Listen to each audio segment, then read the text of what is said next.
wouldn't call myself a very active person, but I do enjoy working out and running every now and then, to stay in somewhat good shape. My friend Jay and I usually work out and run together, as Jay is always in shape and kind of trains me, if you will. Jay and I would often run late at night in my neighborhood since most of it is well lit, and I live in a decent area. However, we stopped running in my neighborhood 2 months ago after this happened. The way my neighborhood is laid out is that there's a main road that connects to separate roads branching off, but ultimately they all connect back to the main road, which leads to a dirt path extending into local farms and larger properties. This is important to understand the situation Jay and I were in. One night, we decided to run from my house onto a path that goes through the woods to one of the roads that branches off from the main road in my neighborhood.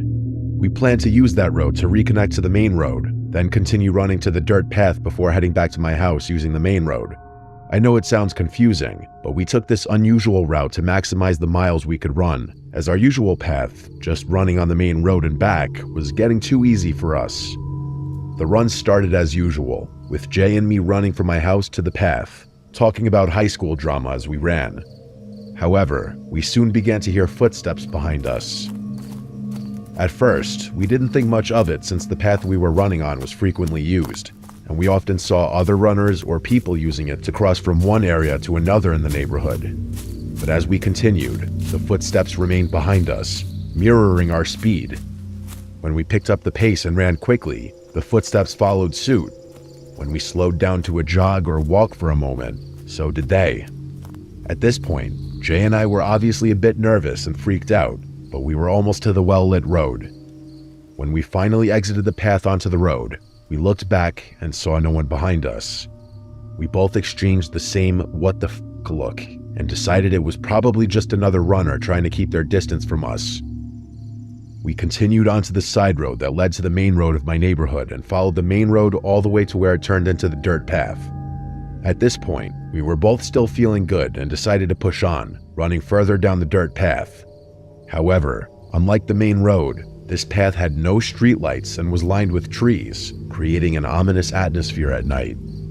Jay and I ran about a mile down this road before deciding to turn back. As we turned, I caught a glimpse of a dark figure quickly darting into the trees on the left side of the road. This immediately reminded me of the footsteps from earlier, and I began to feel noticeably uneasy. I told Jay that I had seen a figure jump into the trees along the path that we needed to take back. He dismissed it, saying I was just being paranoid and seeing things because of how far we'd run. I almost believed him and started doubting myself, so we began making our way back to my house. We ran past the spot where I had seen the figure with no issues, but just as we were about to reach the main road again, we heard rustling about 20 feet behind us in the trees. We turned around and saw a figure standing in the middle of the dirt road. The figure was facing away from us and was dressed in a black hoodie, along with very ripped and dirty khaki pants and black shoes. At this moment, I was more scared than I had ever been in my life. It felt like my heart was going to fly out of my chest. It was beating that hard. Jay looked at me, then back at the figure, and said, "What the hell are you doing?" but stopped mid-sentence when we both heard the person start laughing. It was an awful, cackling, cringe-inducing laugh. Then, as we stood frozen, the person turned to look at us, still laughing, before suddenly stopping. Now, he just stared at us with a glare that still haunts me to this day. His wide eyes and pale face burned into my memory. Jay and I exchanged one last look before running faster than we had ever run in our lives, sprinting the entire 2 miles back to my house. As we ran, we heard that terrible laugh again behind us, which only made us run faster. When we finally got back to my house, I threw up, then rushed inside through the back door, locking every entrance and shutting my garage doors. We sat there panting, still processing what had just happened, and swore never to run in my neighborhood at night again. If you're a night runner, always stay in well-lit areas and bring a friend, just to be safe.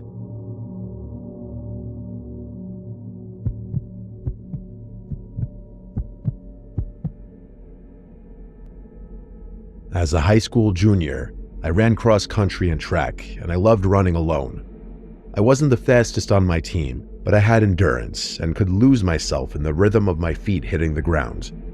A woman in a quiet rural neighborhood near a forest preserve had hired me to run her hyperactive puppy, Izzy.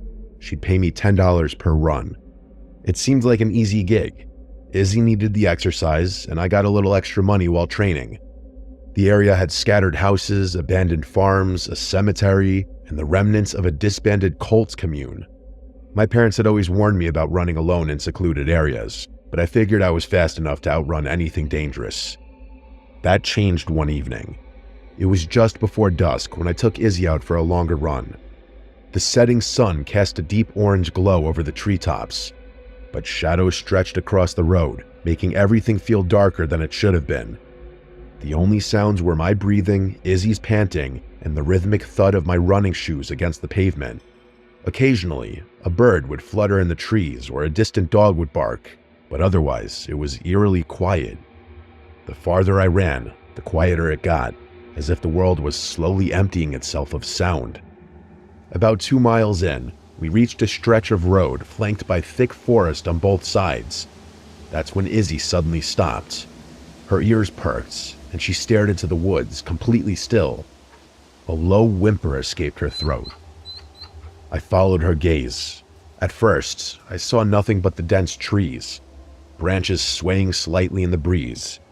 But then, between 2 trunks, a man's face peeked out from behind a tree. He was short, maybe in his 30s, wearing a hat pulled low over his face, a thick jacket despite the mild weather, and gloves. His eyes were locked on me, unblinking. His stillness unnerved me, but I told myself he was probably just a hiker or a hunter. Still, something about the way he stood, like half hidden, watching silently, it sent a chill down my spine. His presence felt off, like he wasn't just some guy passing through, but something wrong, something that shouldn't have been there at all. I gave him a polite nod, trying to appear unfazed, and I started to jog again. My heart was beating a little faster now, and not from the run. A few steps later, Izzy stopped again, her body rigid, tail between her legs. My stomach dropped as I turned back. The man had moved closer. He wasn't behind the tree anymore. He was standing right at the tree line, just feet from the road, still staring. His head was tilted slightly now, as if studying me. A sickening realization crept in. He wanted me to know he had moved. He wanted me to notice. I felt something cold slip down my spine. My body was instinctively preparing to run, but I forced myself to stay calm. Maybe he was just some weirdo trying to mess with me. Maybe if I ignored him, he'd get bored. I kept running, trying to stay composed, glancing over my shoulder every few steps. At first, I thought he was gone. The woods looked empty again. But then, just as I turned forward, I caught movement in my peripheral vision. I turned back, and he was sprinting toward me. He had a butcher cleaver. A choked scream got caught in my throat as pure, unfiltered terror exploded through my body. I didn't think, I just ran. Adrenaline shot through me like electricity, and I pushed myself harder than I ever had in a race. My breath came in ragged gasps, Izzy struggling to keep up, her leash jerking in my grip as we tore down the road. I had never known fear like this before, a kind of fear that exists deep in the bones, a kind that tells you you're gonna die if you slow down. I glanced back only once. He was still chasing me. His face was twisted in pure rage, his mouth slightly open as if growling. The gleam of the blade catching the last rays of sunlight. He wasn't just running. He was running erratically, his arms flailing in unnatural motions, his legs moving almost too fast, like something that wasn't used to running at all. That's when I realized he wasn't breathing. I could hear my own frantic gasps. I could hear Izzy panting. I could even hear the distant rustling of the trees, but not him. His footsteps thundered behind me, his pace matching mine, but there was no sound of breath, just that awful silence beneath the pounding of his boots. I reached a neighborhood and sprinted between the houses, zigzagging through yards hoping to lose him. My vision was blurring, my legs were screaming, but I couldn't stop.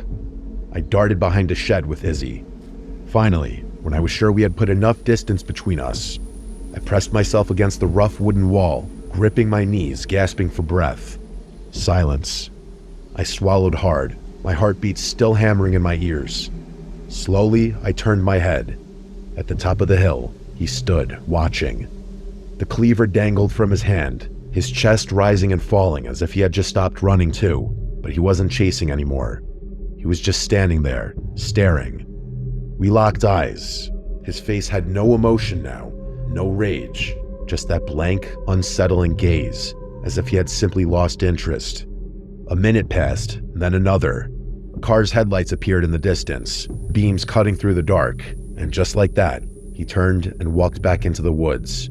No hesitation, no hurry, just gone. I didn't move for a long time. When I finally did, I took the longest route back to the woman's house, sneaking through the yard so I wouldn't be visible on the main road. My hand shook as I took my payment, acting like nothing had happened. I didn't tell her. I didn't tell my parents. I knew if I did, they would never let me run alone again. I don't know who he was. I don't know if he was part of the old cults, a drifter, or something else entirely. But I do know one thing. I never ran in that direction again.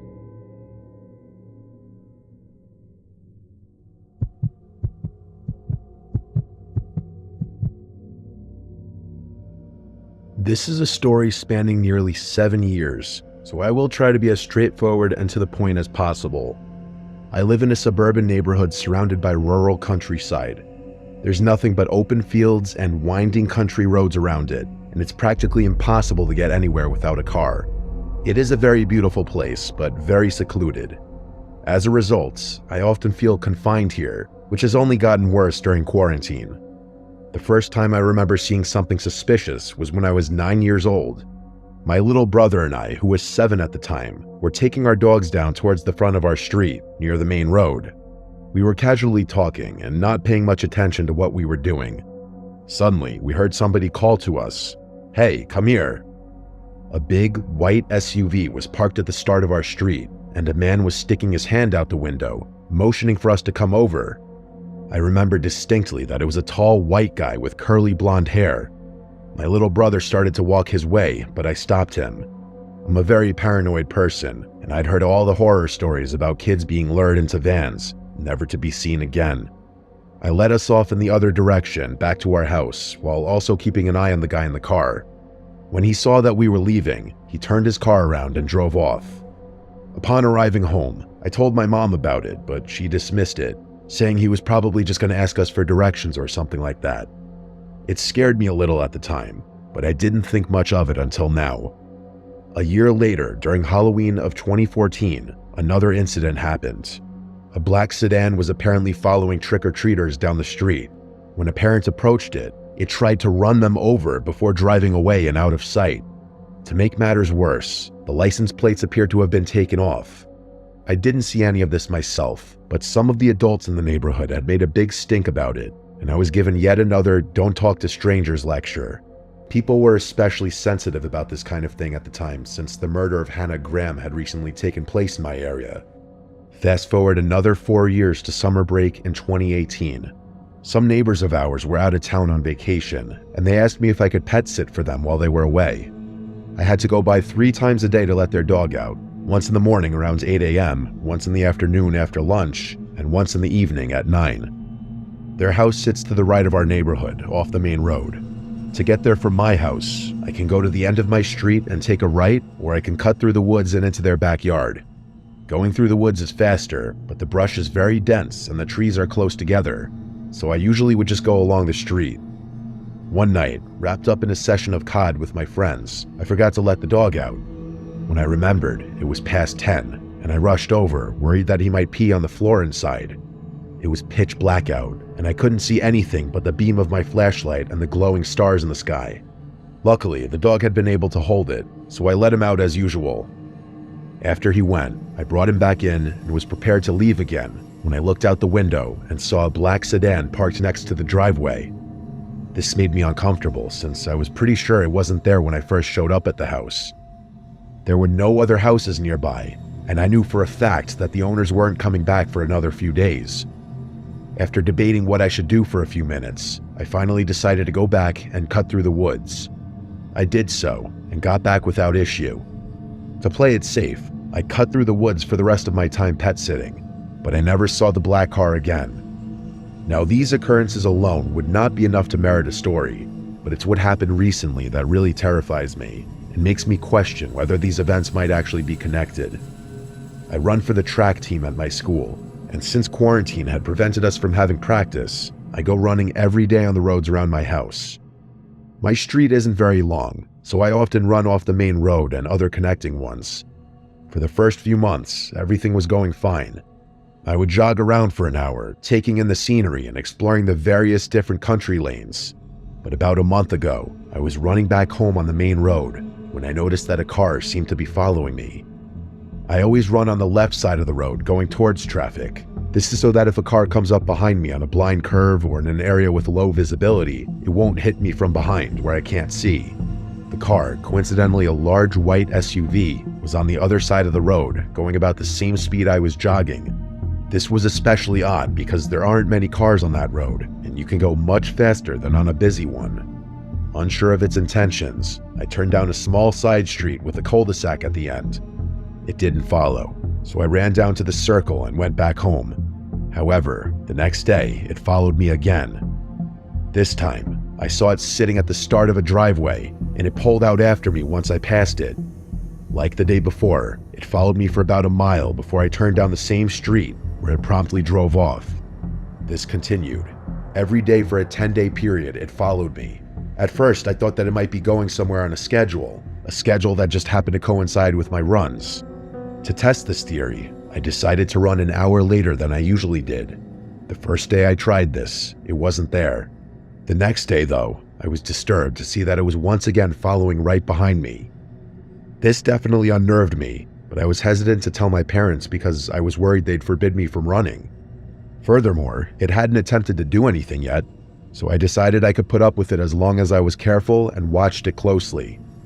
On the 11th day of being followed, I turned down the side street to see a black sedan sitting at the end. At first, I thought nothing of it. There were a few houses on the street, and it likely belonged to somebody who lived there. But as I began to get closer, I noticed something odd. Underneath the car, barely visible, was the silhouette of a person. They barely fit and were huddled on the far side to avoid being seen. I immediately got chills and ran off in the other direction, looking over my shoulder to make sure they stayed put. To make matters worse, I saw that white SUV, which usually drove away, was sitting at the top of the street, penning me in. I was feeling panicky now, and decided that I preferred the evil I knew to the one that I didn't, so I picked up the pace and tried to sprint by the SUV. When I was within a few feet of it, a man jumped out and ran after me. I easily outpaced him, and thank God that my months of training had paid off. When it became clear he couldn't catch me, he yelled at me to come back and said he just wanted to talk. I responded with 2 fingers, if you catch my drift, and I sprinted the remaining mile back to my house. I finally broke down and told my mom, who got me on the phone with the police. Sadly though, since I didn't get a license plate, there wasn't much they could do. They promised that they would look into it, but as far as I can tell, nothing has been done. These experiences have haunted me for the past couple of weeks, and with all my spare time, I've had a lot of time to contemplate the situation. After connecting the dots, it's clear to me that these men have been trying for multiple years to kidnap a child from our street. There are quite a lot of children in my neighborhood, which explains why they frequent it so often. It worries me that somebody less cautious than myself might find themselves in a similar situation and fall prey to these predators. I still have nightmares about the man who chased me down the street. He was very tall with blonde curls, the same man who tried to abduct me when I was 9 years old.